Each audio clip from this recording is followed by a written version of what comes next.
Bienvenidas y bienvenidos una vez más, porque ya muchos de ustedes estuvieron aquí la semana pasada en la bienvenida que se hizo con la participación de nuestro rector y otras autoridades, así que bueno, qué bueno que otra vez estén aquí. Para quienes no estuvieron esta ocasión que comento, soy Roberto Escorcia, actualmente coordinador del tronco interdivisional, que es precisamente la actividad que ustedes tienen programada justo al llegar a la UAM Xochimilco. Espero que esta semana ya comience a presentar a ustedes el impacto de la UAM Xochimilco como proyecto educativo y el enorme interés que tenemos alrededor de lo que llamamos sistema modular. Sé que llevan pues poquitos días, pero ya seguramente han escuchado preguntas interesantes sobre el rol de la universidad, el papel del estudiantado, el papel del docente. Y bueno, qué mejor que empezar a discutir esto con un tema muy clave para la UAM Xochimilco, y es su compromiso con la sociedad. Hemos apostado durante ya 50 años que el papel fundamental de la educación universitaria que nos gusta promover es que todo lo que surge de la UAM Xochimilco tenga un efecto positivo sobre nuestras sociedades y sobre… ¿Ahí? ¿Mejor? ¿Me escuchan bien? Sí, yo arranqué hablando sin preocuparme por esto. El compromiso social de la UAM Xochimilco es una de nuestras principales joyas. Nos encanta siempre estar insistiendo en la relevancia que la educación que impartimos en Xochimilco se traslade al beneficio social. En muchos ámbitos, por supuesto, de la salud, al mismo tiempo de elementos de vivienda, de transporte, de fauna, de flora, de elementos biológicos, en fin, las 18 licenciaturas que se imparten en esta unidad tienen en el centro el compromiso social. Por eso hemos convocado a la primera charla del TIT. Ustedes desde el domingo tienen en sus correos institucionales el programa de las charlas del TIT de este trimestre 2025 primavera. Pueden verificarlo, pueden checarlo y están invitadas e invitados a seguir estas actividades, ya sea de manera presencial o a través de nuestros canales, redes sociales que se llaman todos, ahí me van a corregir, Comunidad Tronco Interdivisional. No veo a mi equipo que me hace así o me hace no, ya no les estoy viendo. La Comunidad Tronco Interdivisional está en Facebook, en YouTube, en X, ¿sí? Instagram. Es que la generación ya empieza a sentirse y yo lo tengo Facebook, aunque ustedes digan solo los profes tienen Facebook, pero yo todavía tengo esta red social. Y bueno, ojalá que nos puedan seguir, que participen de todo ello. Quiero, por supuesto, reiterar que el espacio de atención para ustedes, donde estamos esperando para ayudarles a cualquier cosa que ustedes requieran, es el tercer piso del edificio BB. Ahí está la coordinación del tronco interdivisional y, por supuesto, podemos ofrecer apoyo en lo que ustedes requieran. Es un equipo conformado, quiero iniciar presentándoselos. Por favor, si quieren ingresar para que ustedes lo conozcan. Inicio diciendo que nuestra coordinación está conformada por un espacio secretarial, por una oficina de proyectos especiales y por el enlace interdivisional. En la secretaría está Alexis, por favor acérquense al centro porque no van a aparecer en la cámara. Está Alexis Concepción, que está llegando aquí, es nuestro secretario del turno matutino. Alexis, pues, saluda, por favor. Y por la tarde está nuestra secretaria Reina García, quien además ustedes conocen porque fue la encargada de hacer los cambios de horarios y demás, ¿sí? En la oficina de enlace interdivisional está el maestro Luis Villegas, que por supuesto si yo no estoy, él podrá apoyar en cualquier cosa, y en nuestra oficina de proyectos especiales la maestra Laura Gómez. Se los presento porque son personas verdaderamente importantes. Todas estas actividades, por ejemplo, suceden precisamente por el apoyo del equipo a quien está a su disposición para apoyar. Gracias por hacerles pasar el oso, pero lo estaba haciendo yo, también ustedes. Así que bienvenidas y bienvenidos. Además de eso, muchas cosas que van a ustedes a poder apreciar durante el trimestre no se pueden hacer sin el apoyo de otras oficinas. Aquí estamos justo hoy con el apoyo de la oficina de audiovisuales. Muchísimas gracias a los compañeros que están acá porque siempre están apoyándonos. Hoy particularmente tenemos una grata presencia de la Coordinación General de Difusión. Está Martín, que está acá, nos estaba obsequiando algunas de las revistas, algunos libros que se editan en la UAM, y bueno, es una alegría que están acá. En la tarde también van a estar regalando algunos libros y algunas revistas que ojalá ustedes puedan recibir.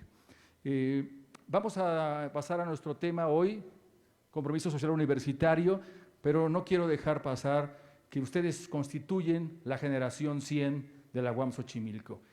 Siempre es sencillo, me encanta cuando alguien dice, es bien fácil decir 100, pero más allá de esta broma que siempre se señala, la relevancia de tener 100 generaciones en la UAM Xochimilco no puede, en mi opinión, dejarse pasar. 100 generaciones es un montón, son 50 años, supongo que para ustedes además haya eventos que son muy lejanos, que no necesariamente nos dejan recordar por qué la UAM Xochimilco surge con este modelo del que ya estamos hablando en sus aulas. Hay fenómenos muy importantes como las manifestaciones estudiantiles del 68, los fenómenos del 71, la UAM surge en el 74 y tiene, por supuesto, una herencia de estos movimientos estudiantiles. Por eso hoy la idea es que tenemos a 3 personas invitadas que nos van a dialogar, nos van a presentar algunos fenómenos que nos dejen recordar cómo la UAM Xochimilco durante 100 generaciones ha mantenido la idea del compromiso social. Quiero presentarles a las personas invitadas, solo que necesito mi acordeón porque les conozco muy bien en términos de encontrarnos en los espacios, pero les leo poquito de su muy larga trayectoria en el ámbito académico, en el ámbito profesional y muy particularmente en su contacto con la sociedad. Con nosotras y nosotros está la doctora Minerva Gómez Plata. Ella es licenciada en Psicología, maestra y doctora en Antropología Social, tiene estudios en psicoanálisis, coordina el programa Infancia UAM, Infancia y Derechos Humanos, Niñas, Niños y Adolescentes sin Cuidados Parentales, Violencia, Sistema de Protección, Subjetividad e Instituciones. Además forma parte del área Subjetividad y Procesos Sociales y es docente de la licenciatura en Psicología de aquí de la UAM Xochimilco y de la maestría en Psicología de Grupos e Instituciones. Minerva, muchas gracias. Le pido un aplauso, por favor, para la profesora Minerva.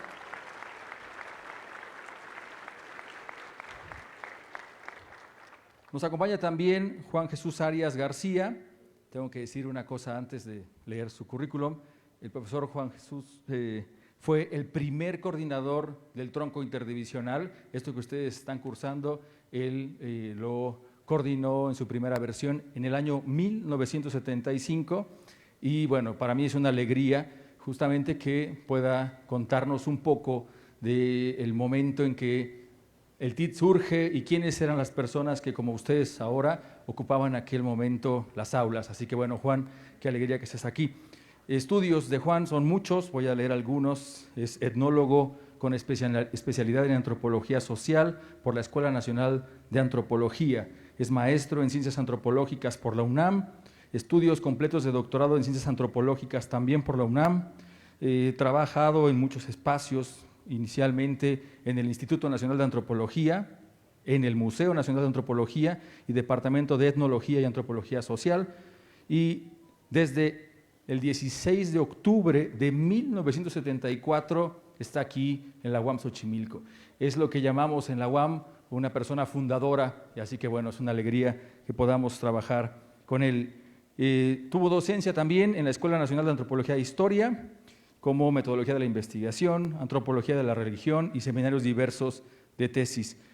Decía yo, entre los cargos que ha ocupado aquí en la UAM, pues primer coordinador del TIT, después coordinador de apoyos académicos, jefe del Departamento de Relaciones Sociales, jefe del área de polemiología y hermenéutica. Sus temas de investigación tiene muchos, menciono epistemología, chamanismo y antropología de la religión. Pues Juan, muchas gracias, les pido un aplauso para Juan.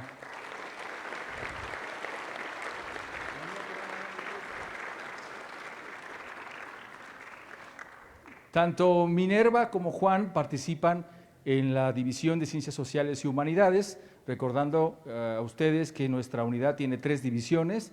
La primera de ellas, en orden solo porque estoy presentando a estas personas, Ciencias Sociales y Humanidades, Ciencias Biológicas y de la Salud y Ciencias y Artes para el Diseño.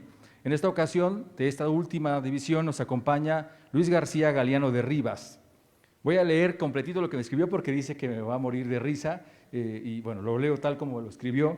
Dice, nació un martes 13, bueno, para la superstición, nació un martes 13 hace 63 años en un lugar de las Indias Americanas de cuyo nombre no puedo acordarme.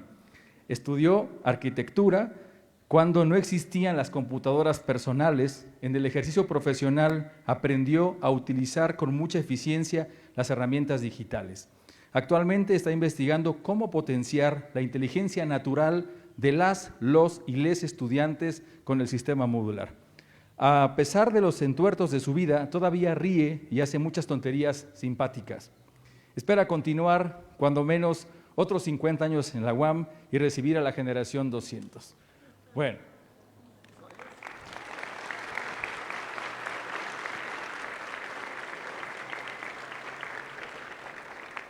Luis es arquitecto, como lo mencioné en algún momento.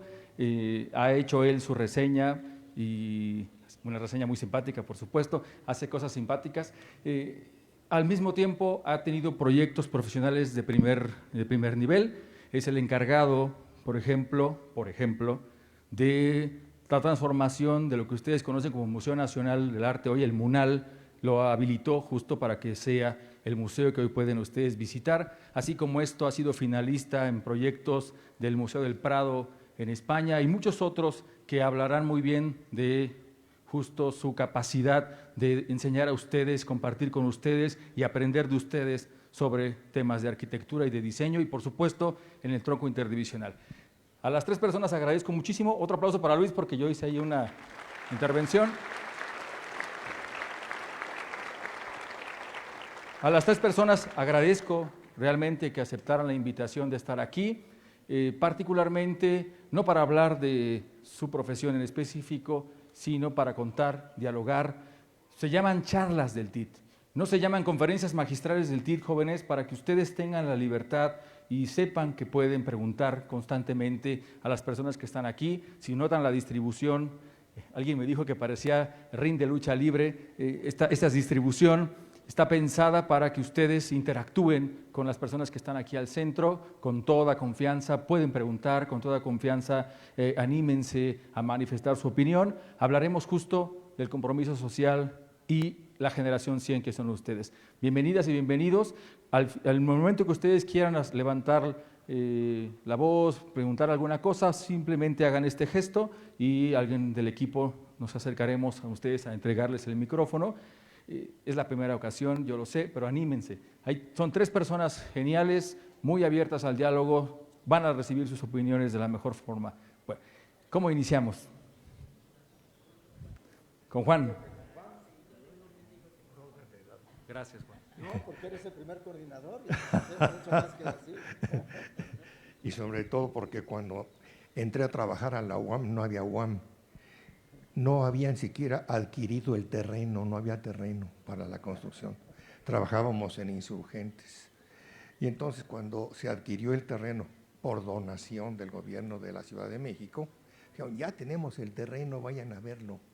Y el camino se acababa allí en Hueso y Miramontes, y después venía una terracería que acababa donde está la puerta de calzada del Hueso, y aquí había nada más un terreno plano y un letrero que decía: aquí se construirá la unidad del sur de la UAM. No había ni reja, ni barda, ni nada. Esa fotografía todavía la tiene CSZ en su Galería de la Ciencia y de manera frecuente se vuelve a exponer. Entonces, pues ahí podrían ustedes ver lo que mis papás, mi esposa y yo vimos hace 50 años, cuando venimos a ver a dónde iba a estar la UAM, en mi cochecito, que era un bochito azul. Y entonces decían: oye, pero ¿cómo vas a trabajar aquí? Pues no sé. Entonces, 10 días después, había 8 galerones de aquellos de, ¿cómo se llama?, de escuela rural, parecidos a esos, ya no son esos, son parecidos, pero estaban acá paralelos a la calzada del Hueso. Creo que todavía queda uno donde se hacen las fotocopias. De esos había 8. Entonces, allí estábamos. ¿Cuándo? El 10 de noviembre. El 1 que venimos no había nada, y el 10 de noviembre empezábamos en clases. Hay una foto muy bonita que también les recomiendo que vean. Estoy dando clase junto con otros compañeros y atrás de mí están los albañiles construyendo la pared entre mi aula y la pared y el aula de junto. Todavía no acababan y ya estábamos en clase. Entonces llegó el rector, arquitecto Ramírez Vázquez, a ver cómo estábamos. Dijo: bueno, pues no solamente están en condiciones precarias, es que hace mucho frío. Y entonces tuvo a bien regalarnos mandarnos un conjunto de calentadores, porque aquello estaba tremendo. Bueno, además de eso, cada vez que llovía, el canal nacional que está aquí junto es un canal de verdad, no es solamente en la calle. Su borde estaba a ras del suelo y cada vez que llovía se desbordaba y este terreno se inundaba. Además de que había vacas enfrente, y las vacas normalmente venían para acá y se metían a los salones a ver cómo lo sacábamos. Bueno, pues si quieres verlo de esa manera. Bueno, pero por razón natural, yo les platico un poco de cómo arrancó esto y cómo se volvió un ejemplo de un sistema modular, que no son solamente los cursos, sino que es todo un sistema que abarca a la unidad entera y conforma un modelo de universidad.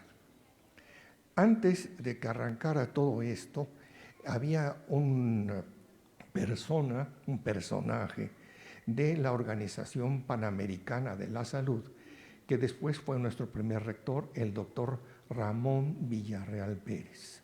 Él era el jefe de educación médica de la Organización Panamericana de la Salud en Washington. En ese momento se jubiló y entonces alguien, el doctor, me imagino que ha de haber sido el rector, Pedro Ramírez Vázquez, le propuso que se hiciera cargo de esta unidad. Entonces, si iba a cada unidad de las 3 que iba a haber, estaban en ciertos lugares de las orillas reales de la Ciudad de México y supuestamente estarían enfocadas a la atención de las necesidades de esos lugares. Así, allá en el norte, en Azcapotzalco, deberían de estar sobre todo las carreras y los profesores y los alumnos para cuestiones tecnológicas de la zona industrial, que era Azcapotzalco, Naucalpan.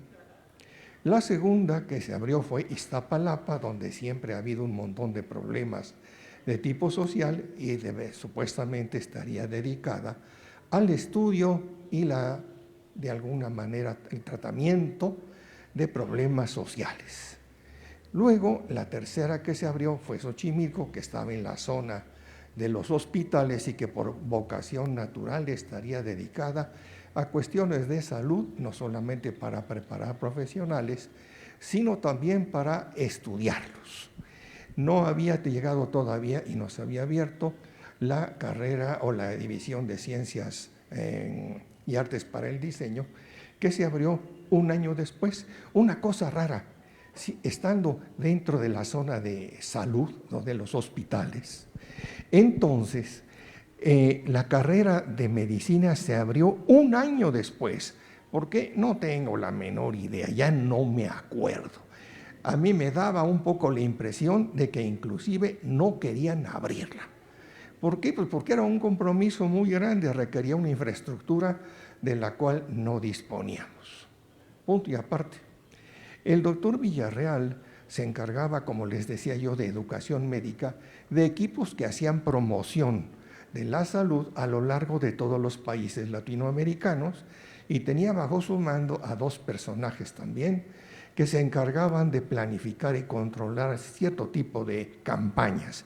Me imagino que serían campañas como de higienización, atención a mujeres en situación de alumbramiento, salud ginecológica, vacunación, no sé, tantas cosas de ese tipo que hacen mucha falta en todas las partes, en todos los países, en el campo. Por lo tanto, quienes estaban a cargo de esto eran 2 médicos también, un costarricense que se llamaba Juan César García y un brasileño, Roberto Ferreira.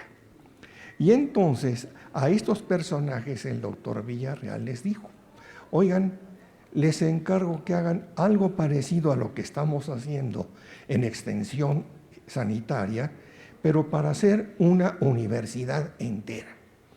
Y entonces hicieron lo que llamamos ahora el sistema modular, pero en su primera versión. Y entonces se les ocurrió que en lugar de materias hubiera lo que en esa época se llamaban seminarios, es decir, cursos basados en investigación, con un marco teórico interdisciplinario, cuyo objeto de estudio fuera un problema social real. Es decir, que se basara en las necesidades de la población donde nosotros estábamos actuando. Así se planeó. Ahora, ¿por qué a estos cursos se les llamaron módulos y no seminarios, que era lo normal? Bueno, era una moda. Entonces, esto tiene que ver, la palabra módulo, con una unidad de medida que ni siquiera la inventamos nosotros, ni la palabra existe desde cuando menos el inicio de la era cristiana. En el primer siglo existió un arquitecto romano que se llamaba Marco Vitruvio Polión. Y ese señor hizo una obra maestra, diría yo, y escribió algo que se llamó 10 libros sobre arquitectura. Y entonces, en la parte que se relacionaba con las columnas, que él decía cómo diseñarlas, dado que no había unidades de medida como el metro, la yarda o lo que ustedes quieran, había nada más palmos, codos y brazas. Bueno, pero depende de cuál palmo, cuál codo y cuál braza. Entonces se le ocurrió a Vitruvio, que así se le conoce, que el diámetro de la columna fuera tomado como unidad de medida para calcular la altura, y que se vería muy bien si tenía cierto número de esas medidas. ¿Cómo le llamó a esa medida? Módulo. La palabra módulo tiene pues 2000 años de existir. Si por curiosidad se les ocurre ver algo de esto, los 10 libros de arquitectura de Vitruvio están aquí atrás en la biblioteca, en un tomo bastante gordito, por cierto. Más adelante alguien dijo: oigan, pero ¿por qué nada más ahí en la arquitectura? Para todo lo demás también. Fue un arquitecto francés que trabajaba con un seudónimo como si fuera artista. Los arquitectos, no el compañero, pero en general se han considerado a sí mismos artistas. Y dicen que la musa que los inspira es la misma musa de la escultura. No me acuerdo cuál es, pero es esa.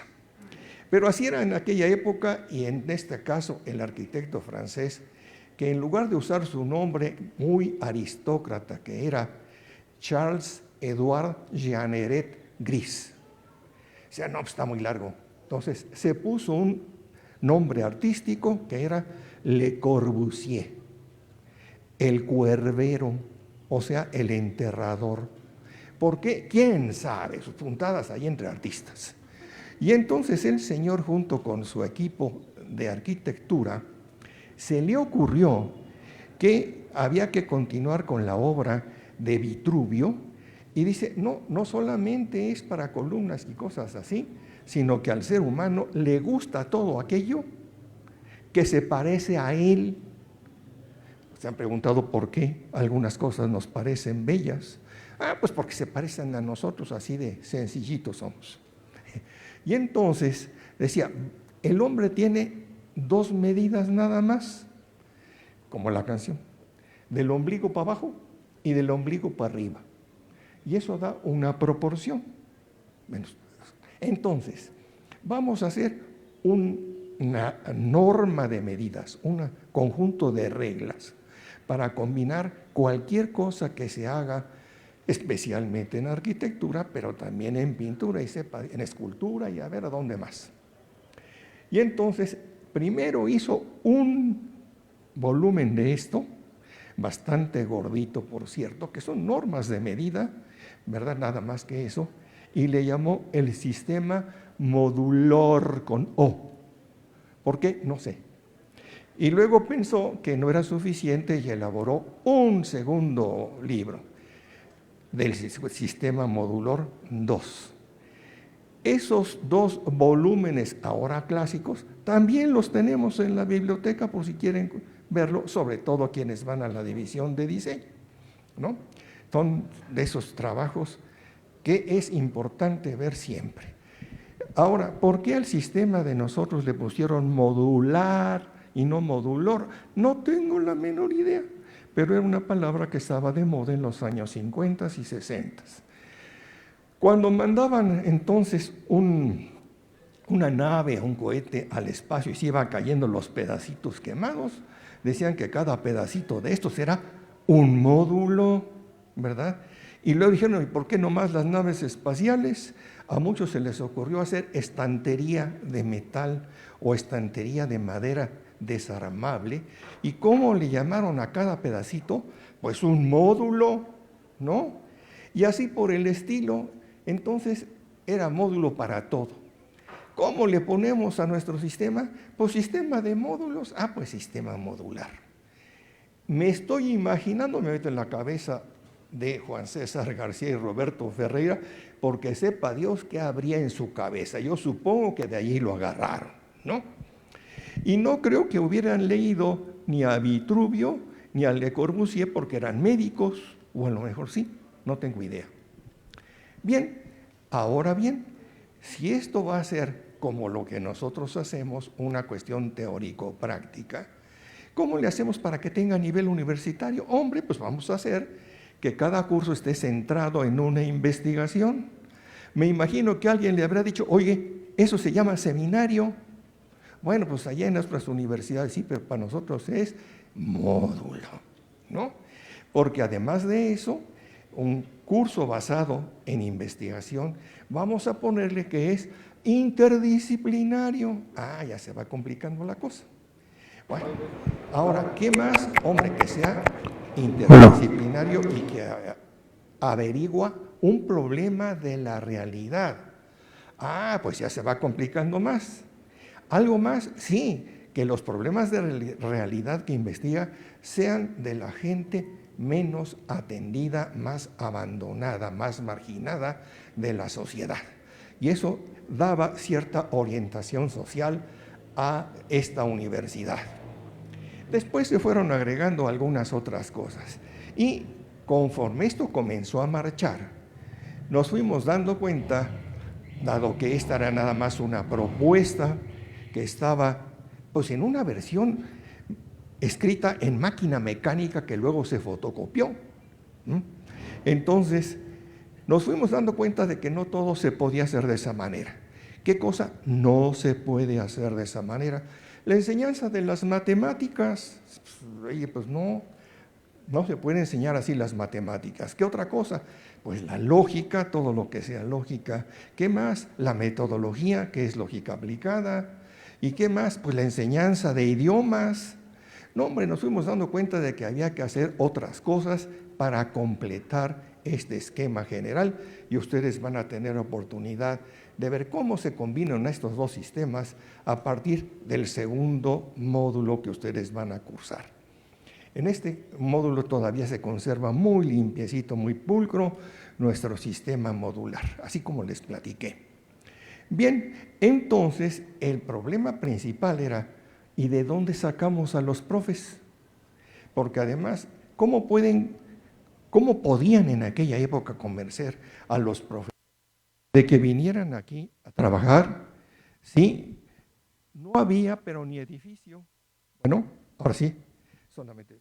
A veces funciona y a veces no. Me dicen si se distorsiona, ¿no? Ok, entonces, fueron años terribles para poder encontrar profesores, primero, que quisieran venir acá, y segundo, que fueran gente capaz. Por lo tanto, en la primera generación donde todavía no existía el tronco interdivisional, sino algo que se llamaba CAM, y eran 3 cursos, ¿verdad?, administrados por un comité.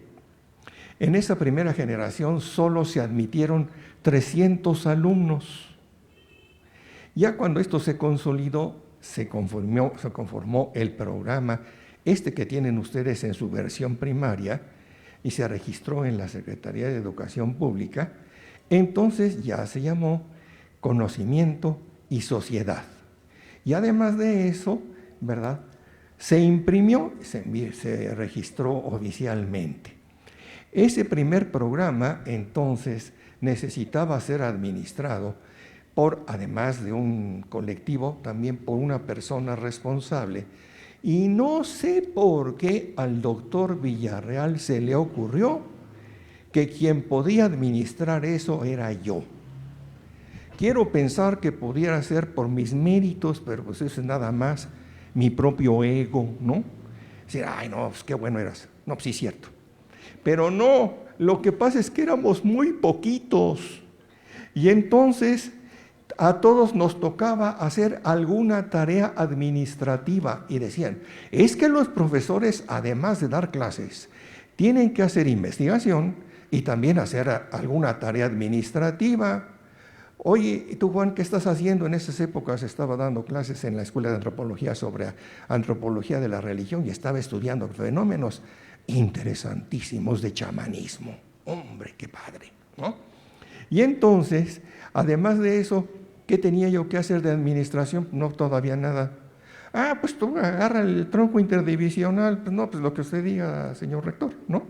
Ni modo, afortunadamente eso nada más me cayó durante un trimestre en donde los alumnos ya no eran 300, ya eran 900 alumnos.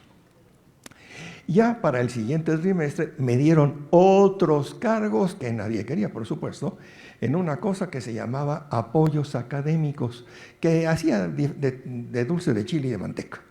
Y entonces el tronco interdivisional le cayó a otro compañero que, aunque era filósofo, era miembro de la división de diseño. Era el doctor César Muredo, que ya se jubiló.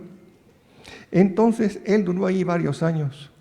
Y así por el estilo, ya agarró su rumbo el sistema modular.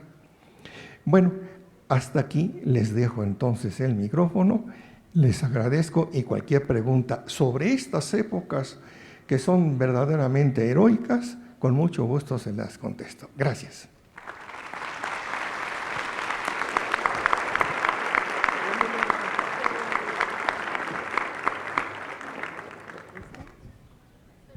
Muchas gracias, Juan. Pues es un enorme gusto para mí estar en este espacio de charlas con los estudiantes, las y los estudiantes del TID. Me siento muy contenta porque además lo que voy a puntear con ustedes para no perderme en algunas ideas, tiene que ver con el hecho de que soy egresada de esta universidad. Soy de la generación 87-91 y el tema pues me convoca a pensar algunas cuestiones que quiero compartir, darles la bienvenida a la generación 100. Dense un aplauso muy fuerte, por favor.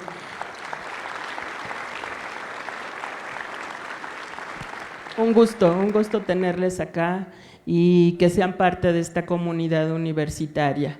Estamos a 50 años y requerimos innovarnos, transformarnos, seguir fortaleciendo el compromiso social que hizo nacer y crecer a esta universidad.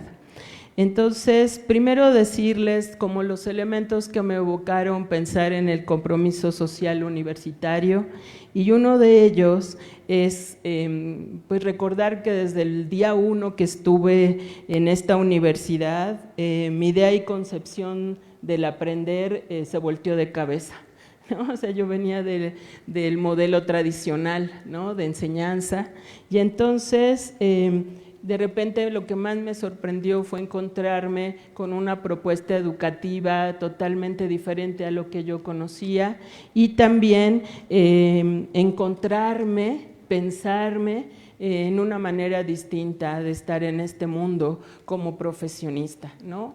Y también rompió mi idea de lo que tenía que ser como psicóloga, porque es una psicología además colocada en las ciencias sociales.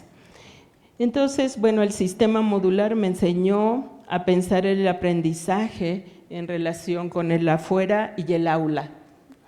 Ya no solamente desde los libros, sino también cuando entré al TID hicimos una investigación en Xochimilco, ¿no? Sobre las costumbres, las comunidades, etcétera, ¿no? Y ahí fue donde empecé a entender cómo la investigación tenía relación con todo ese mundo del que somos parte y que había que llevarlo, o sea, traerlo al aula y el aula salir también a los terrenos o a las comunidades con las que trabajábamos o las instituciones. Entonces era leer sobre el investigar para hacer preguntas de lo que queremos conocer y comprender, haciendo investigaciones cada trimestre, salir al terreno y regresar al aula con nuestras y nuestros profesores y compañeros, porque además creo que era un conocimiento compartido también con los compañeros de al aula, ¿no? Entonces, no dejen de hacer eso. Creo que es pensarnos como sujetos muy activos de nuestro propio proceso formativo y entonces interactuar, preguntar, construir preguntas es un elemento que tratamos que se siga fomentando dentro de los espacios de formación, ¿no? Entonces, había que interrogar esos contextos y dialogar con los textos y dialogar con las compañeras y compañeros, encontrando posibles respuestas a lo que pasaba afuera y lo que pasaba con nosotros como estudiantes, ¿no? Y además también irnos construyendo como investigadores al formarnos, o sea, era algo bastante particular, pero muy nutricio en términos de lo que suponía la pasión por ir encontrando respuestas con los aspectos teóricos y metodológicos que íbamos conociendo. Esta fue mi formación durante 12 trimestres. El sistema modular para mí surge como parte de un proceso de transformación social que se derivó del movimiento estudiantil del 1968 y traía junto con todo ese evento histórico, toda una serie de actores y pensadoras y pensadores muy activos sobre cambiar la sociedad, sobre cambiar nuestra manera, digamos, de relacionarnos como profesionistas con el país y con los problemas que vivíamos y que seguimos viviendo. Así que pues surge como parte de un proceso también una propuesta que interpela la visión tradicional del aprender y del enseñar para construirnos como sujetos activos en el proceso formativo.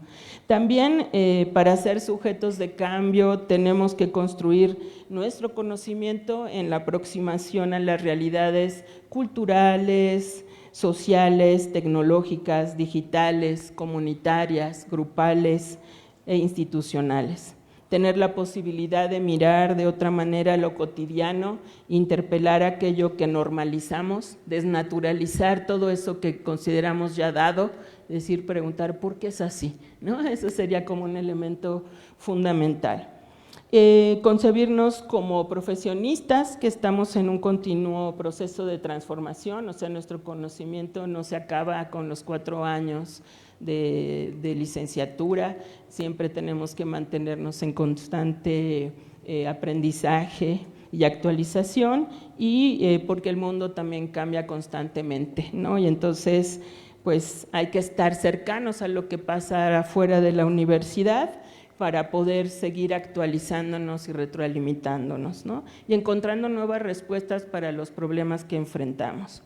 Desde que yo estudié en la licenciatura, fui construyendo una línea de trabajo que tenía que ver con las problemáticas sociales de niñas, niños y adolescentes del país. Hoy en día esa es la línea que trabajo.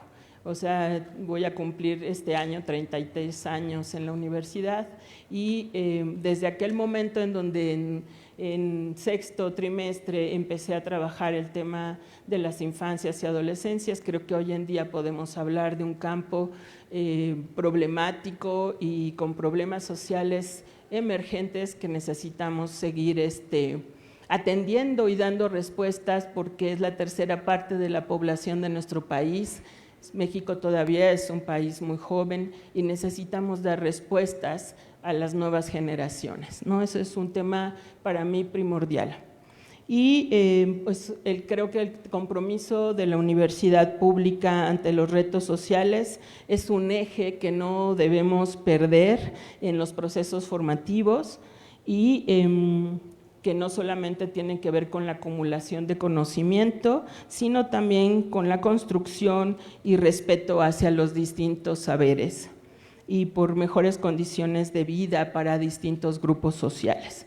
Quiero compartirles para cerrar estas reflexiones algo que escribí hace mucho tiempo, pero que justo pensando en el cambio social me parecía que era interesante traerlo, porque finalmente quienes nos formamos en el sistema modular, quienes hemos trabajado en los procesos de docencia y de investigación en nuestra universidad, pues creo que hemos ido creciendo, también hemos visto que hoy en día tenemos retos, ¿no?, para mantener y activar nuestro sistema modular, pero seguimos, creo, compartiendo, ya lo iremos pensando, pero que la formación que sustentamos en la universidad es tener alumnos y profesionistas conscientes de las problemáticas sociales. Eso implica no solo saber de nuestro ámbito disciplinario, sino tener una mirada de muchos otros procesos que giran alrededor de nosotros. Y por lo tanto, que ser capaces de aportar propuestas y promover transformaciones. Para ello, cada trimestre propone una vinculación de los temas teóricos con una práctica. Así, investigador y campo se gestan en la relación de un sujeto con otros sujetos. En la tarea de construcción de conocimiento no somos ajenos a lo que acontece, ni somos solo recolectores de información. Estamos inmersos y somos parte del proceso de investigación. Cuando hice la tesis de la licenciatura, que fue en Tepito después de los sismos del 85, en una unión popular de las muchas que se gestaron en ese contexto, pues tuve que meterme a trabajar todo el tema de los movimientos populares urbanos y a trabajar en una guardería, ¿no?, que para construir la ciudad, las comunidades hicieron una propuesta de una guardería para ellos poder dedicarse a levantar sus casas. Entonces, ahí fue donde yo incidí en la formación, en el trabajo terminal de la licenciatura, y nuestra asesora Silvia Carrizosa nos decía que el camino no terminaba ahí, ¿no? Que solo hacemos pequeños saltos para mirarnos, para compartir experiencias, para hacer escritura y dar significado a nuestra labor académica,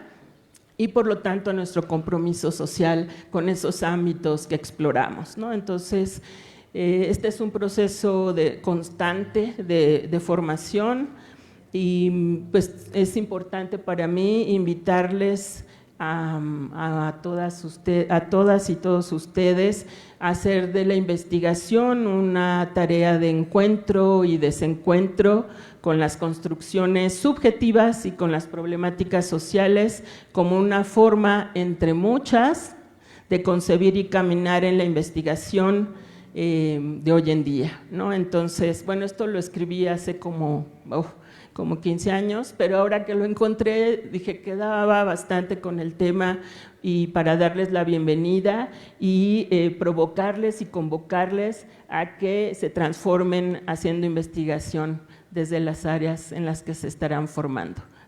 Bienvenidas y bienvenidos. Muchas gracias.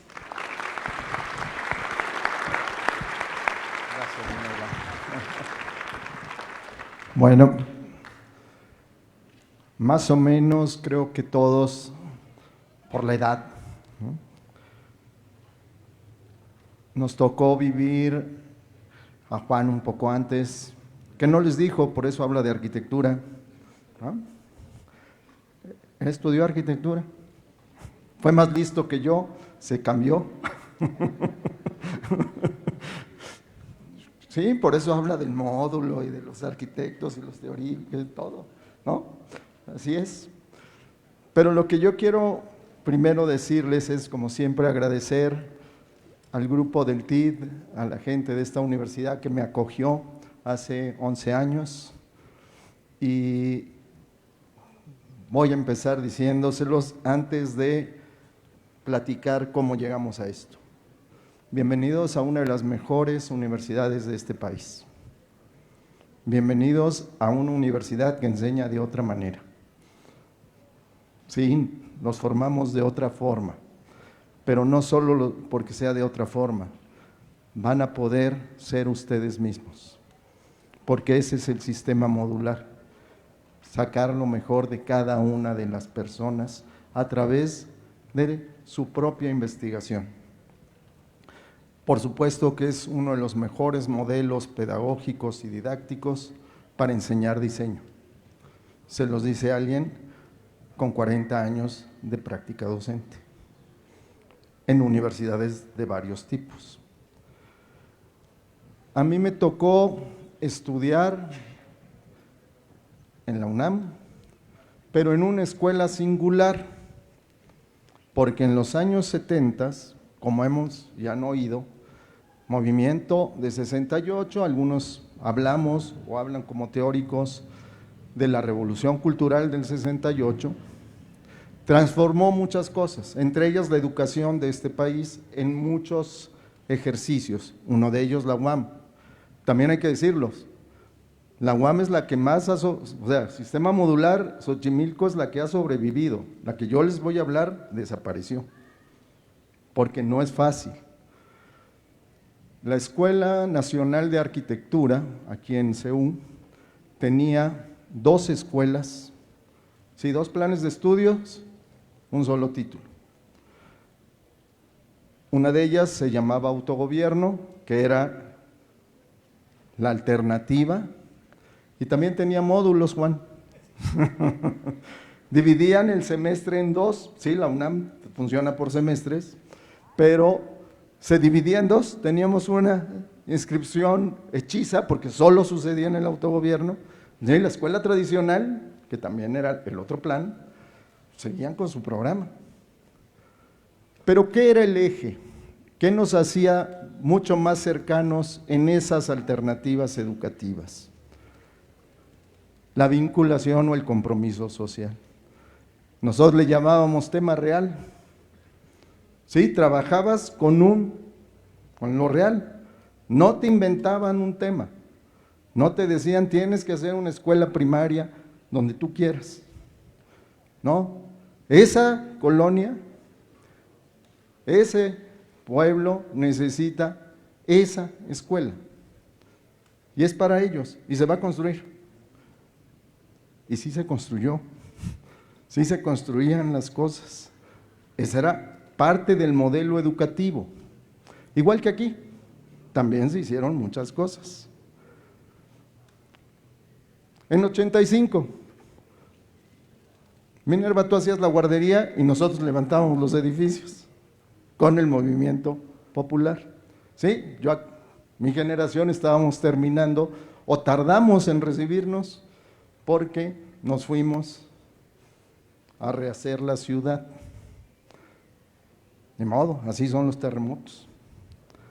Pero lo importante aquí es que no éramos las únicas escuelas con esa filosofía.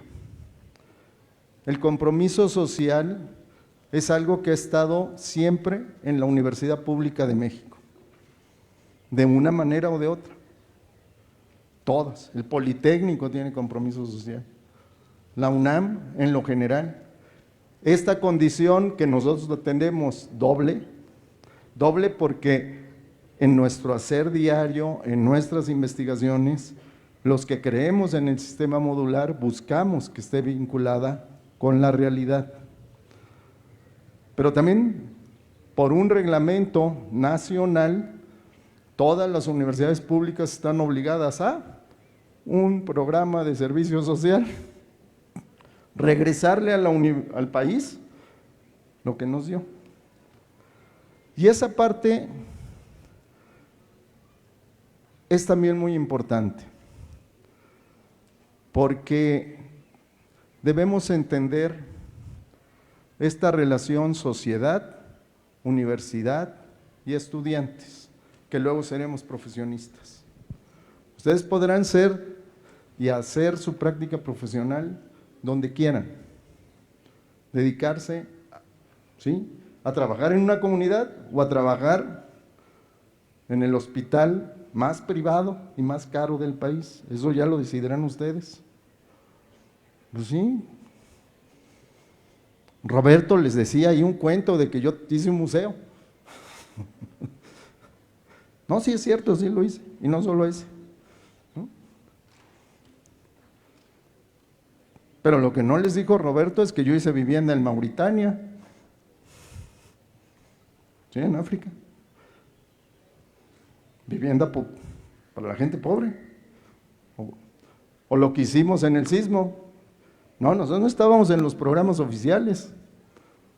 Estábamos con los movimientos urbanos. Y en mi práctica profesional, en FONAPO, era hacer vivienda para los grupos sociales. O sea, yo he podido estar en muchas partes de la vida profesional, ¿no? Desde soy arquitecto, de veras, ¿no? O el verdadero arquitecto está haciendo la vivienda popular con la gente que la necesita. O las escuelas sin dinero, pero que hay que hacer una escuela. Eso lo decidirán ustedes. La UAM les vamos a dar las herramientas. Pero ese compromiso social es lo que yo le debo haber estudiado en una universidad pública, haber estudiado viendo la realidad, aceptando que con todo y todo seguimos siendo un país pobre. Ni modo. No es cierto. Que me oiga Claudia. ¿No? Yo sí la puedo llamar Claudia, pero esa es otra historia. Ella estuvo en un movimiento en 1986, ¿no? Eso dice. ¿Y yo? En el mismo. No era la única. El compromiso social nos hizo defender porque querían privatizar la UNAM. Y si hubieran privatizado la UNAM, Juan, ¿qué hubiera pasado? Todas, ¿no? Sí, si privatizas la más grandota, sí, yo tengo una queja para la UNAM, tienen el 50% del presupuesto de educación superior. No se vale, es mucho, ¿no? Pero la estrategia era muy fácil, si privatizamos esa, las otras vienen solitas. Ese es el movimiento de 86. Y no era solo ella, fue un movimiento. Nuestras paristas duraron más tiempo, eso también hay que decirlo. El nuestro fue de 3 semanas, si mal no recuerdo. Muy álgido, pero en 3 semanas se resolvió, ¿no? El de nuestras paristas fueron 3 meses o 4, ¿no? Las épocas cambian. ¿Por qué nosotros tenemos todavía movimientos? Porque hay mucho por hacer. No nos espantan los paros, no nos espantan las luchas de los estudiantes ni de los trabajadores. Las tratamos de entender, tratamos de ver por qué surgen, por qué suceden. Porque lo más grato, conforme uno puede ver lo hecho o lo no hecho, es poder saber que donde has tenido que estar, has podido aportar algo.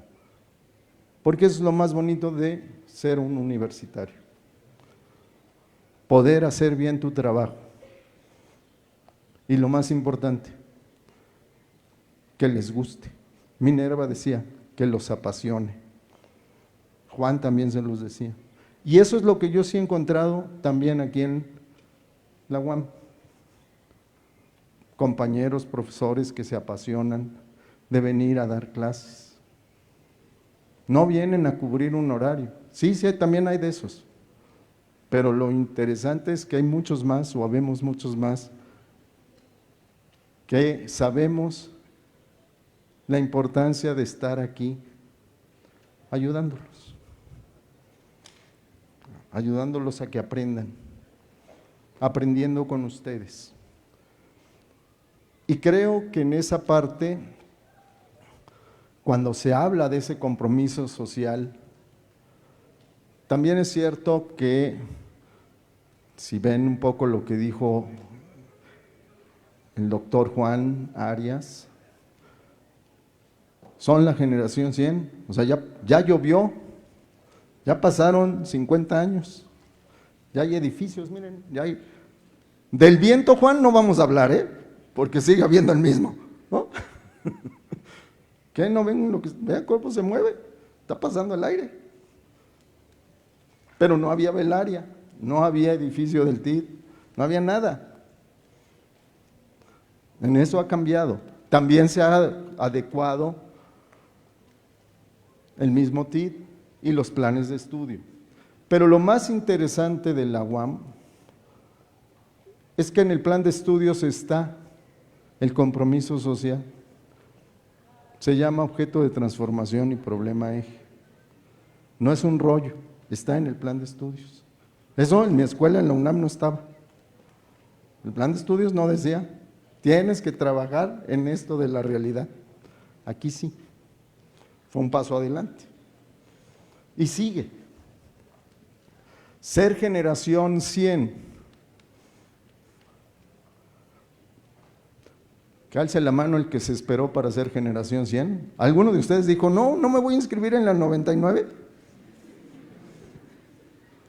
¿Nadie? O sea, nadie se esperó. ¿Verdad que no? Ustedes no lo eligieron, pero son la generación 100. Ni modo. Son la generación que llega 50 años después de que Juan decidió que sí le entraba. Yo me hubiera hecho tonto, Juan. Así, bueno. Sí, ¿no? O sea, oye, te tienes que ir al TID. Esperando que pase otro y digo, mira, a él mejor, él lo va a hacer mejor que yo. Y así te la deben de haber aplicado, Juan. ¿No? Sí, porque estamos en una universidad viva.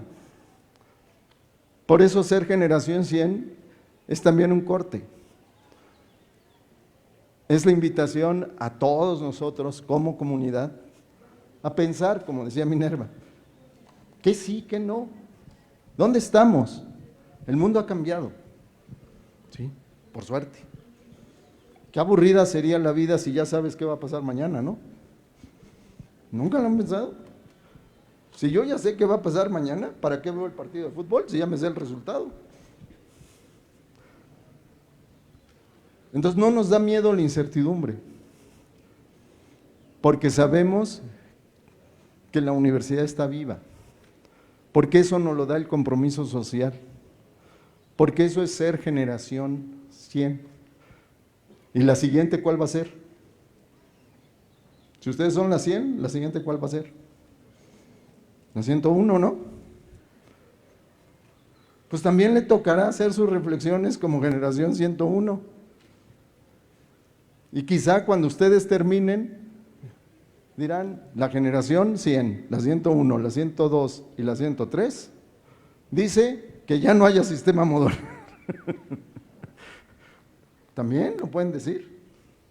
O al revés. Qué temerosos eran los viejitos. No, hay que hacer esto y que haya esto y que haya esto otro.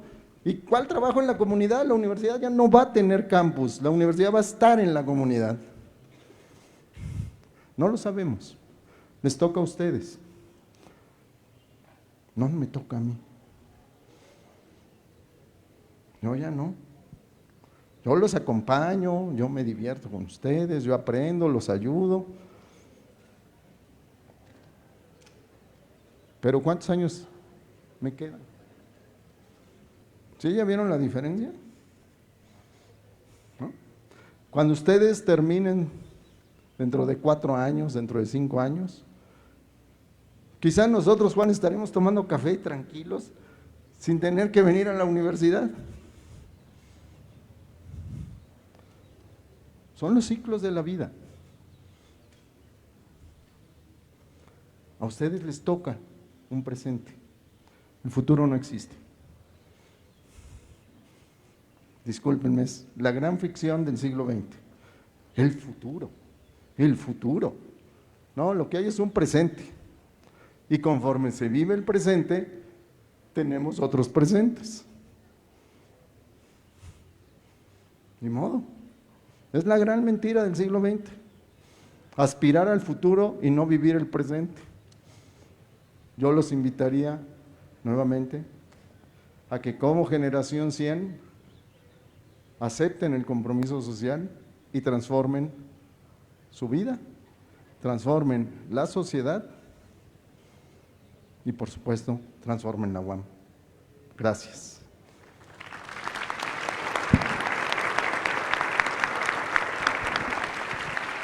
No hay preguntas, Roberto. No hay preguntas, haz una. Hola, ¿sí? Ya. Bueno, primero pues agradecer por supuesto por su tiempo y su gentileza de estar acá y abrimos para quienes quieran comentar, quieran opinar, incluso pueden contar su sensación de estar acá el primer día en un sistema que, como nos contaba Juan, tiene una historia larga, como nos comentaba Minerva, tiene mucho que ver con los entornos en los cuales ustedes se van a reconocer. Y bueno, Luis nos contaba también esta idea de que la UAM y las otras universidades han estado ya presentes en muchos momentos clave de la historia nacional, ¿no? Yo decía lo del MUNAD para presumir a Luis, pero claro, también hay que presumir que este compromiso social ha tocado momentos como los terremotos y así podrían imaginar que nuestra comunidad estudiantil ha estado en los momentos clave. Y en el último terremoto más grande, ahí estuvo un conjunto estudiantil, Xochimilco, y entonces esto es lo que nos importa mucho reflexionar.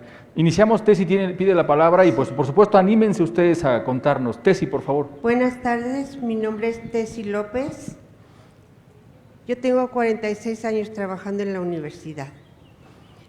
Soy de Ciencias Básicas e Ingeniería de la Universidad Metropolitana Iztapalapa y hace 15 años que estoy aquí en Xochimilco.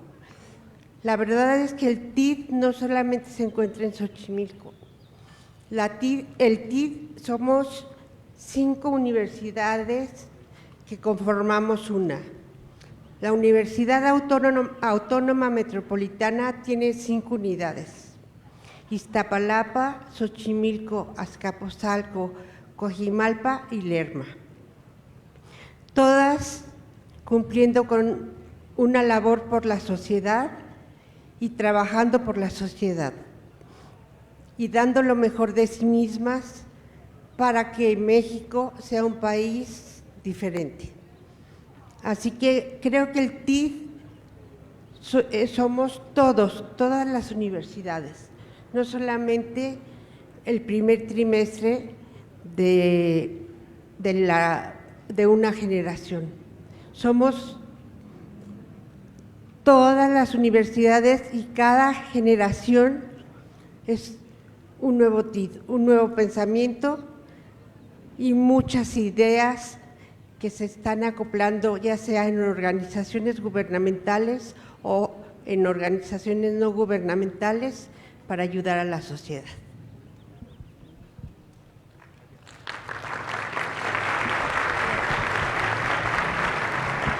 Gracias, Tessy.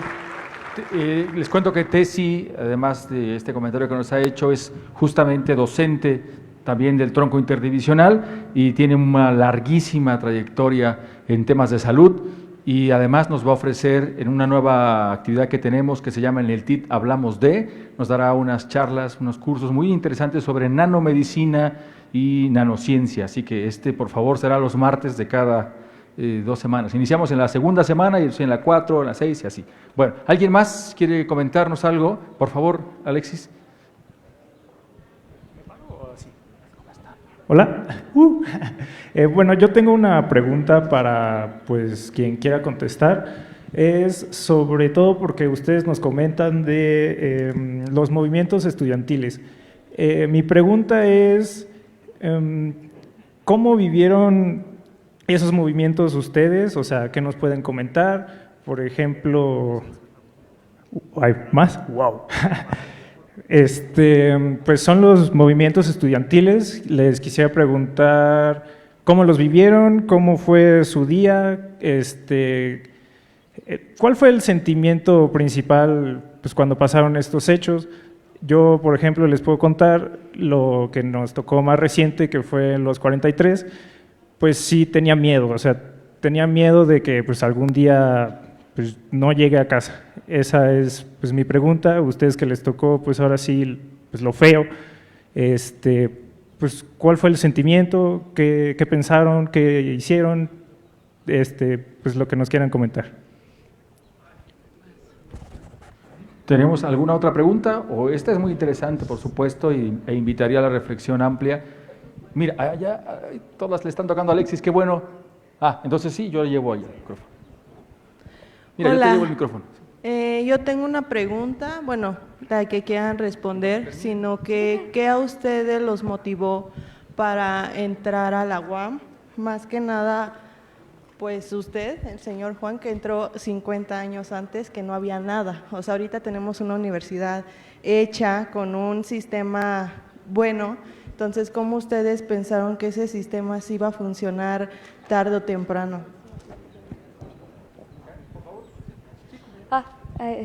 Buenas noches.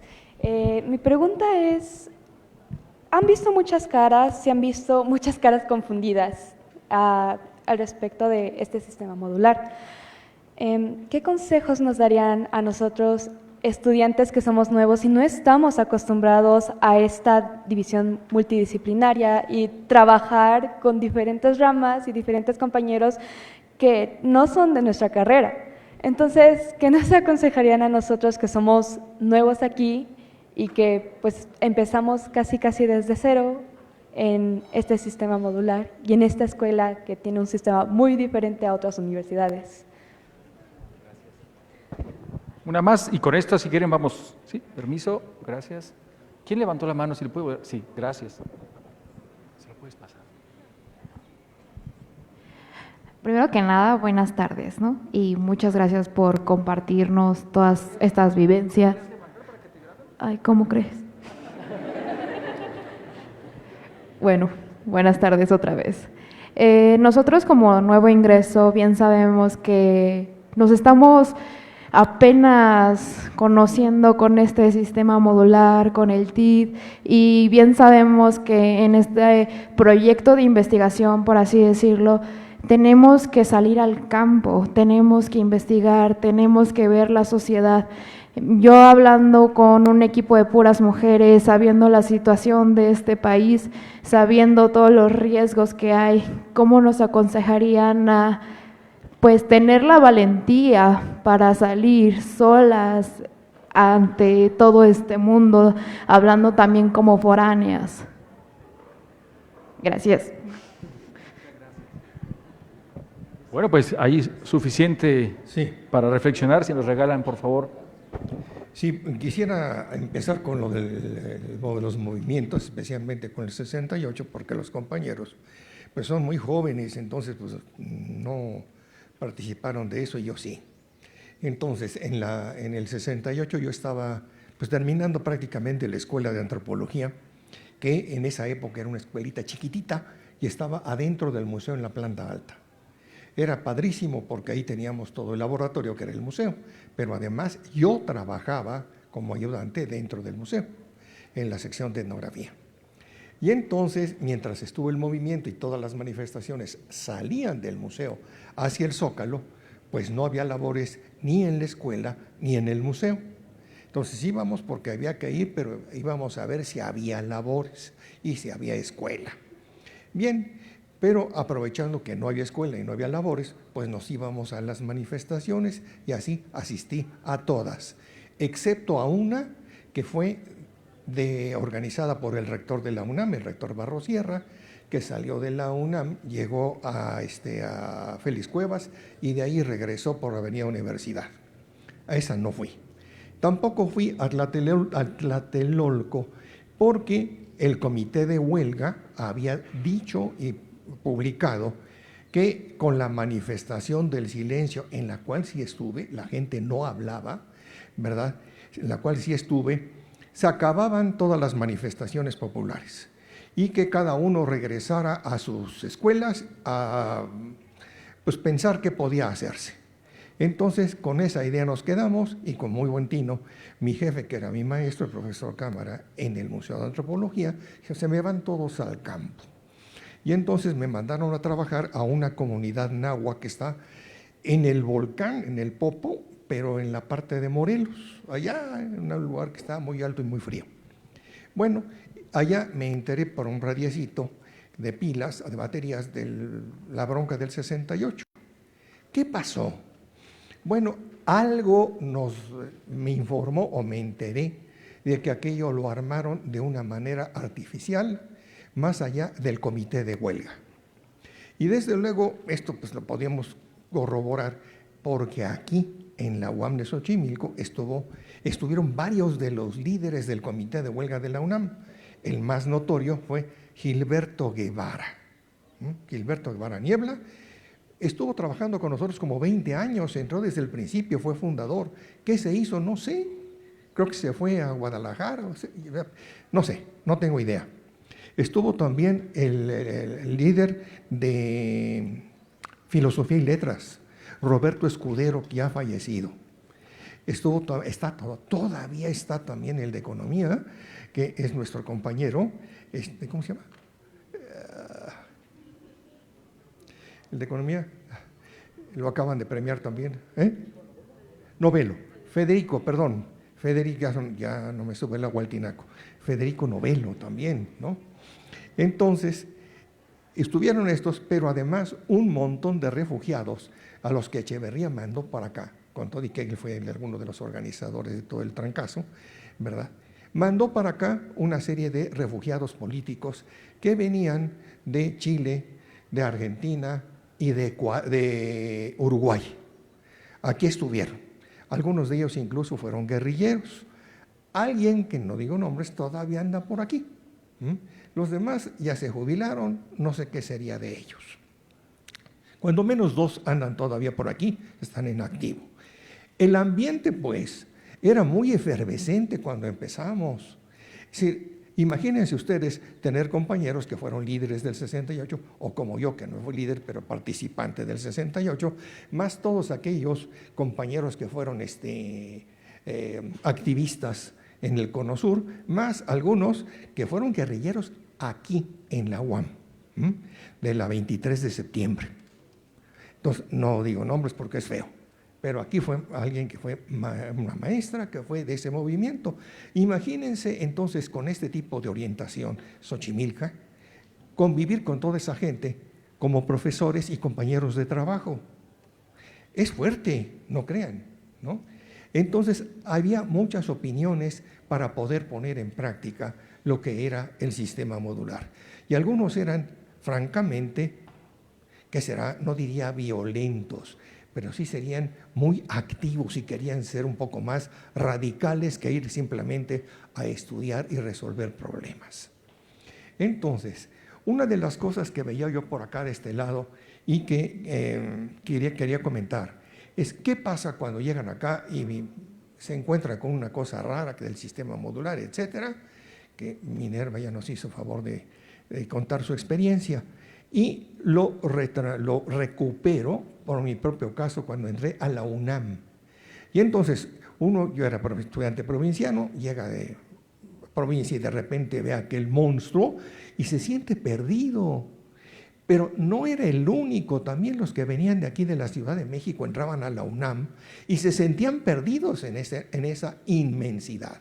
Primero por el tamaño, luego por el tipo de orientación, porque el trato en una universidad es bastante impersonal, hablo de la UNAM, a diferencia de la UAM Xochimilco, donde se procuró desde el principio que fuera totalmente personalizado, que hubiera un trato intenso.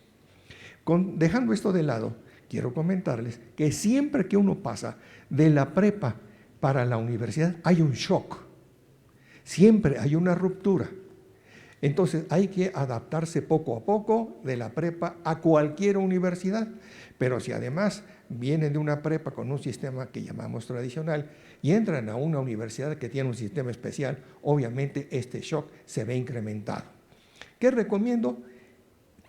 Tranquilícense un poquito y a las 2 o 3 semanas van a ver que se sienten ya francamente en su elemento, sobre todo en esta universidad, que en mi opinión, en lo personal, es muy cálida. Muchas gracias.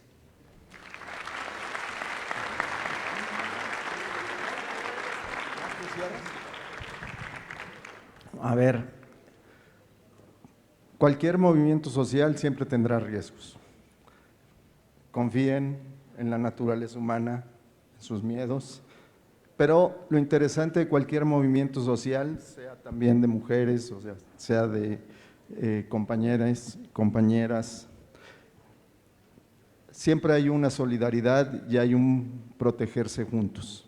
Esa es la razón de un movimiento, ¿no? Hacer comunidad, y se hace comunidad. Entonces, se va aprendiendo que no te debes ir solo, sino tienes que decir, ya me voy, ¿y por dónde me voy? ¿No? O nos vamos juntos, ¿sí? Obviamente tenemos un país desde hace muchos años complicado por diferentes circunstancias, ¿no? No sé.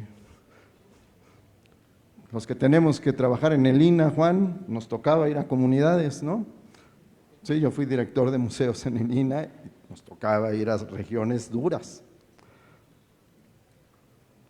Puedo decirles que la mayoría de los docentes y de la misma universidad sabemos dónde sí podemos estar y cuándo no.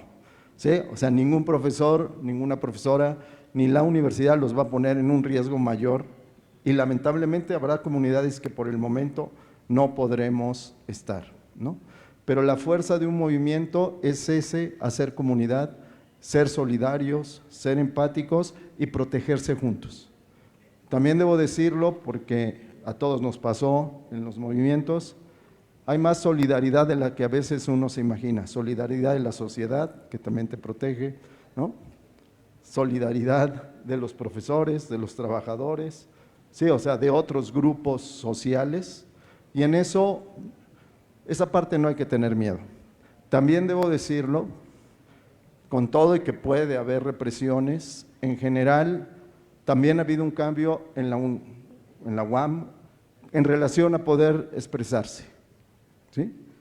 En todas las UAMs, ¿sí? O sea, sí existe con todo, insisto, no es que no haya represiones, pero sí se ha construido un poco más de tolerancia a ese movimiento, ¿no? Espero más o menos haber contestado y que estén, no están solas, es uno de, ¿no? Ni los movimientos están solos, ¿sí? Luego, yo creo, como decía Juan, nada más completaría, aunque el sistema sea diferente, como diría un viejo entrenador de fútbol que yo tuve, que él sí era buen jugador, ¿no?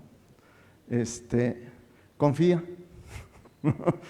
sí confíen, y como decía Juan, no duden, y si tienen duda, pregunten, o no solo a sus profesor o a su tutor y tutora, sino a mucha gente.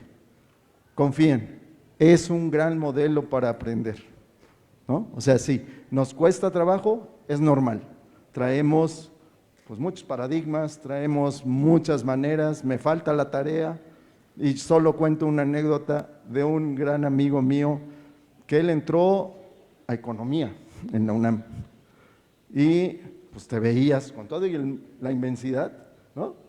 Te veías, no había celulares, entonces no había manera de decir dónde andas, ¿no? Y él, después de la primera o segunda semana, coincidimos en la parada de autobuses que estaba a un lado de arquitectura en esa época, y le digo, ¿cómo vas? Dice, yo me siento rarísimo. Digo, ¿por qué? Me falta la chicharra que me diga, ¿sí? No, me falta que toque la chicharra para que me diga que ya se acabó la clase. Pues así se sentía él, que le faltaba, que le avisaban que ya se había acabado la clase o que ya iba a empezar la otra clase. Son los paradigmas de cada quien. Pero insisto, confíen, sí funciona el sistema, implica más esfuerzo, no solo de estudiantes, también de docentes, ¿no? O sea, la participación activa de tutores y de estudiantes. También como profesor, ¿no? Alguien preguntaba que cómo habíamos llegado aquí. Yo por convencimiento. ¿Sí? Al contrario, cuando a mí hace 11 años, uno de estos amigos rijosos me dijo, ¿y por qué no llegaste antes? Pues por cosas de la vida, yo andaba en otros lugares, pero yo también me lo he preguntado, qué curioso, porque yo sí tomé una decisión, ¿sí? Aquí hay un modelo pedagógico que funciona mejor que todos los que yo he estado. Ya había desaparecido la escuela donde yo estudié, entonces ya no existía ese paradigma. Entonces yo llego aquí convencido de que estoy en una de las mejores universidades y con un modelo que ya les dije, funciona muy bien para enseñar diseño. ¿Oh? Minerva, te toca. Gracias, Luis.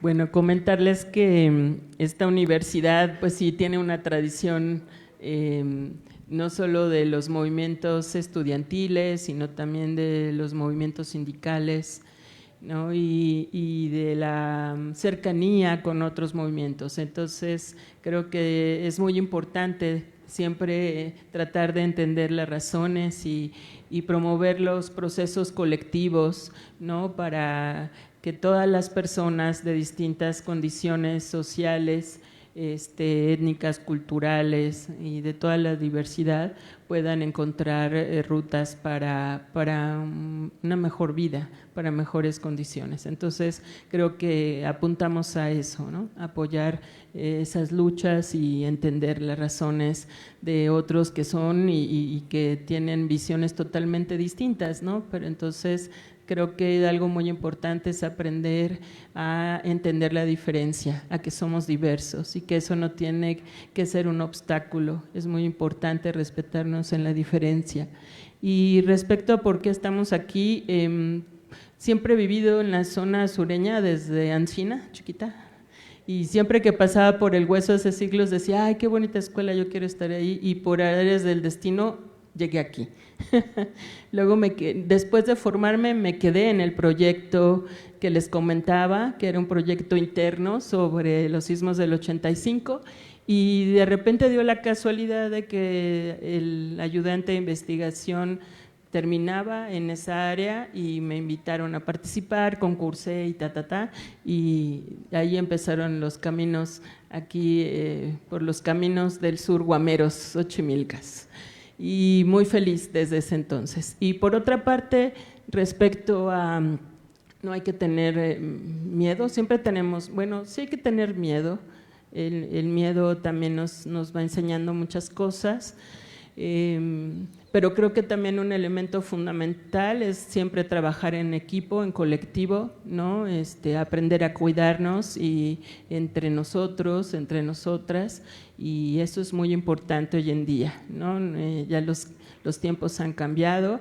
Y respecto a la propuesta de este cambio, dense la oportunidad, dense el chance de dejarse trastocar por esta propuesta educativa y bueno, cada quien, no tenemos que transformarnos de la misma manera, igualitos todas y todos, que cada quien va a traer sus referentes y todo para producir algo nuevo, hacernos diferentes personas en cada momento, pero nunca perder el sentido del respeto a la dignidad, a los otros, al diálogo. Yo creo que eso es algo fundamental, ¿no? Y buscar estrategias colectivas, o sea, no podemos ir a las comunidades a las 10 de la noche solas, ¿no? Entonces, hay que siempre buscar estrategias de cuidado y protección entre nosotras y nosotros, sobre todo si salimos a terreno, ¿no?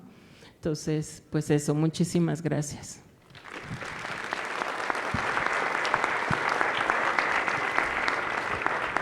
Bueno, pues si hubiese una más o algo así, solo para no quedarnos con las ganas, ya sé que también es hora de ir a comer, y pues sí comemos en general. Es un defecto humano, soy yo. Ya. Bueno. ¿Cambio? ¿Sí? ¿Me muevo? Ya está, perfecto. Creo que ahí esté mejor. Bueno, muchísimas gracias. ¿Hubiese alguna otra pregunta que recibamos?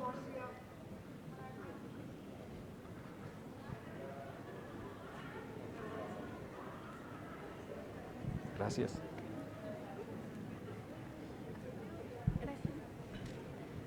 Buenas tardes.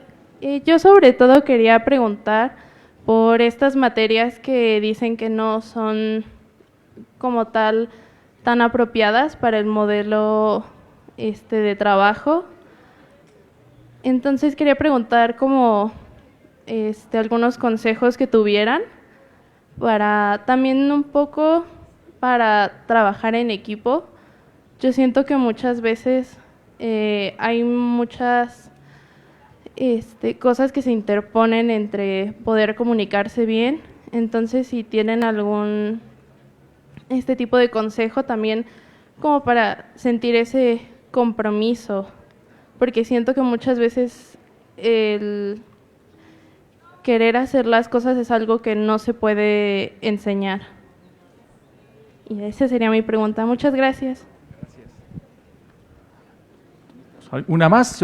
¿O ya con esta nos vamos? Bueno, por favor. Sí, mira, esta pregunta quiero contestarla yo, porque en algún momento fui también jefe del Departamento de Sociología, de Relaciones Sociales, y me tocó enfrentar esto que comenta la compañera. Entonces, ¿qué teníamos que hacer o qué podíamos hacer para que los egresados de Sociología tuvieran una formación matemática y una formación metodológica? Creo que no fue una solución solo de Sociología, sino de otras carreras también, que se resolvió planteando de manera paralela lo que llamamos aquí talleres. Entonces, es una forma especial de trabajar aprendizajes de cierto tipo que después se generalizó para otras carreras. Creo que algo semejante llevan también en biología, con estadística, en química, con matemáticas, en economía, con álgebra o matemáticas financieras, en arquitectura probablemente con el física, no hay nada de esto, ¿verdad? Entonces, la solución para nosotros fueron los talleres. Hago la aclaración, el sistema modular, aunque en principio tiene un planteamiento general, ya al segundo o tercer año nos dimos cuenta de que no se podía cuadricular y meter en esta cuadrícula a todas las carreras.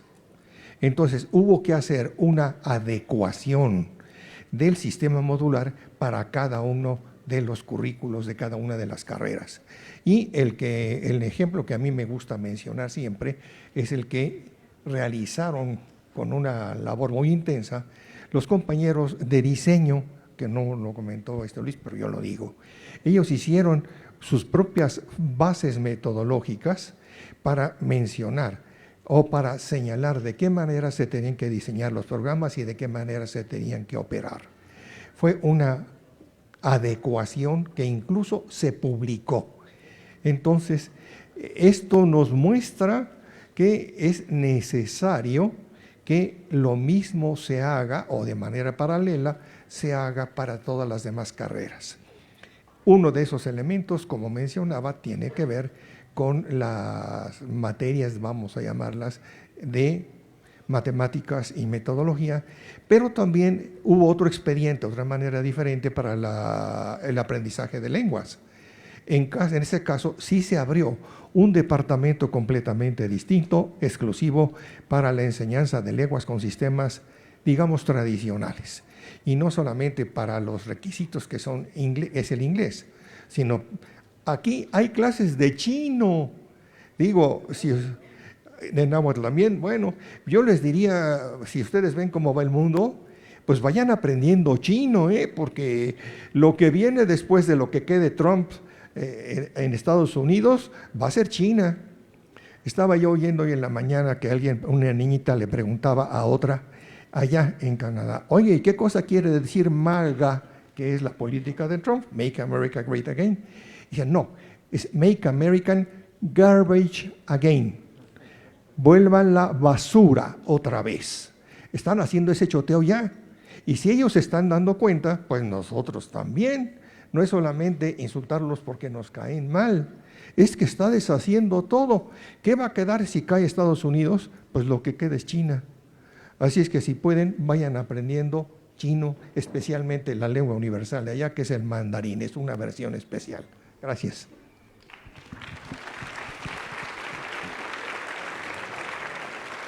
Yo a lo que ha dicho Juan agregaría dos cosas. Uno, trabajar en equipo, mi consejo es muy simple, la empatía. O sea, trabaja con los que te caen bien. Eso ayuda, ¿sí?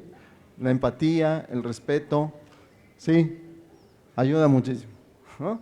O sea, es mucho más fácil, si hay diferencias, decirlas de inmediato, tratar de buscar esos consensos, que eso es ser universitario, ¿no?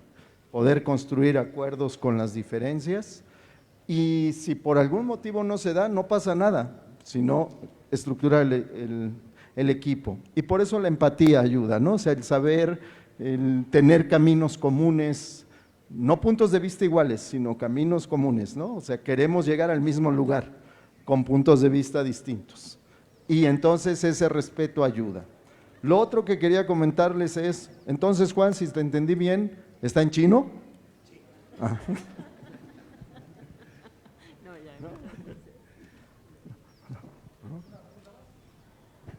Buenas tardes. Yo tengo una pregunta ya para terminar. Algo que me llamó la atención fue lo que comentó aquí el señor Luis García, profesor. Comentaba que estudió en un sistema parecido al modular y que ya no existe en la actualidad.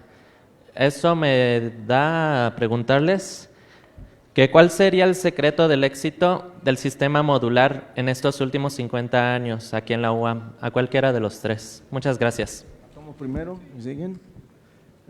Te va a llamar la atención mi respuesta. que somos profesores de tiempo completo. Sí, parece mentira, pero un sistema tradicional, por ejemplo, yo sigo con unas cuantas horas, ¿no?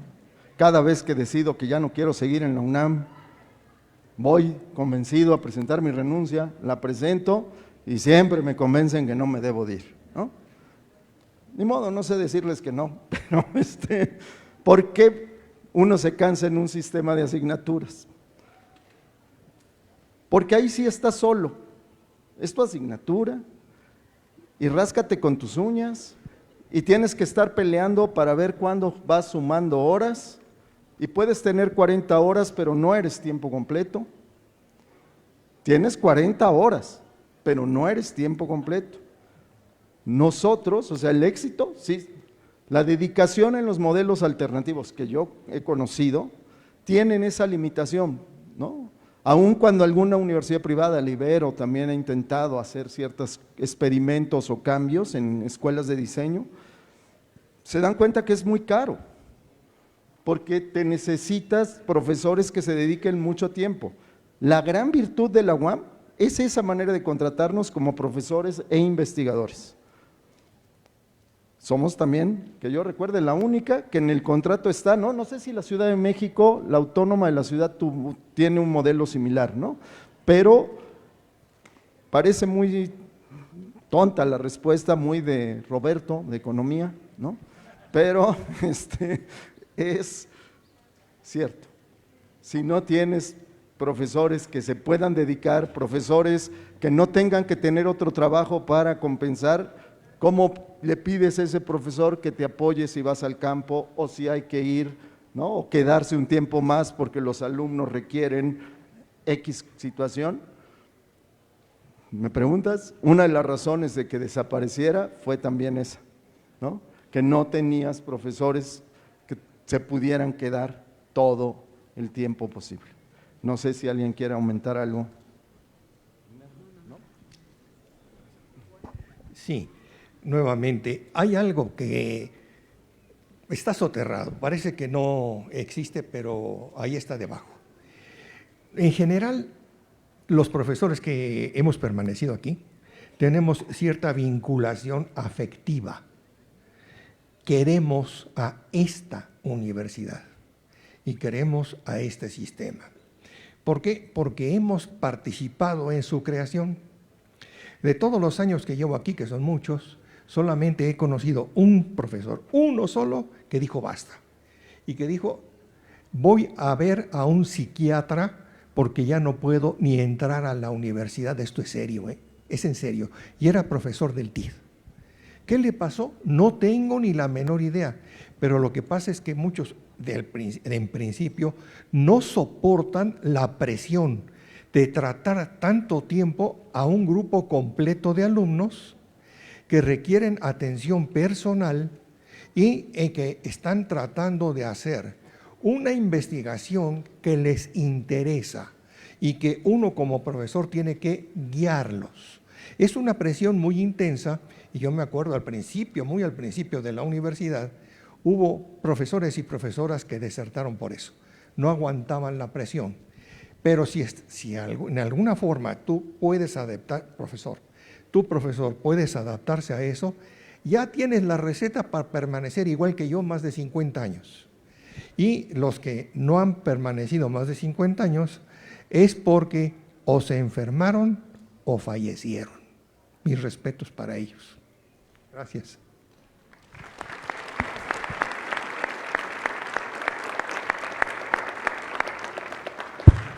Bueno, pues ha sido un intercambio muy interesante, pasado por la historia de la UAM. Todavía hay unas fotos que están en la coordinación, que cuando tengan interés de observarlas, pueden constatar lo que decía Juan. Ahí está la foto donde Juan está en una reunión, en una clase, y atrás están pegando los tabiques, así que también pusimos una que es hermosísima, una carpa de circo que estuvo también en este espacio universitario y que, bueno, 50 años después a ustedes les recibe con instalaciones hermosísimas. El BB no pueden negar lo cómodo, lo bonito y este espacio que hoy nos alberga también. Así que bueno, yo agradezco no solo a ustedes, sino también a sus docentes que están aquí. Vi muchas caras de docentes que me alegra que nos estén acompañando porque las actividades están justo pensadas para reflexionar en colectivo. Les recuerdo el primer correo que enviamos de la coordinación este domingo incluye el programa completo de estas charlas. No todas son en esta modalidad, hay algunas charlas más pequeñas, pero al mismo tiempo incluimos cosas culturales, conciertos, hay algunas actividades de danza, algunas actividades teatrales. Todas estas ojalá que puedan ustedes, por supuesto, acercarse. Hay también propuestas de actividades culturales, ya nos decía Juan hace ratito que también se puede estudiar alguna lengua. En Xochimilco se ofrece actualmente alemán, inglés, italiano, francés, y hace unos trimestres con mucha alegría ofrecemos también náhuatl. Así que ojalá que ustedes tengan la posibilidad de aprovechar estos espacios. Les agradezco mucho, vean por favor su programa, nos encontramos pronto cada miércoles, hoy a las 4 está la siguiente versión de esta charla, y bueno, un aplauso más por favor para Minerva, para Juan y para Luis. Bueno, muchas gracias, nos encontramos, buen provecho. Gracias a ustedes. Gracias.